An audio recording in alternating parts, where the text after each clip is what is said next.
В целом 53 килограмма изъято. Общее количество изъято, если каннабисная группа вот 6 килограмм, это получается 6000 готовых доз. Огненная группа героина 9 килограмм 502 грамм, это получается 47 тысяч доз готовых к употреблению. Сильнодействующие лекарства, это тропиковик и ледика, общее изъято 38 килограмм 118 грамм, это 58 тысяч доз. Я хочу, чтобы вы это услышали, осознали. Уму непостижимо. Понимаете, что более 110-115 тысяч на население нашей республики. Представьте себе это. Вот сколько сберегли, я действительно благодарен, эту работу надо усиливать. Но представляете, сколько прошло.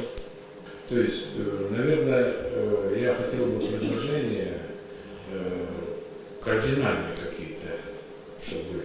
Я еще раз всем руководителям хочу сказать, чтобы вы задумались над этими цифрами.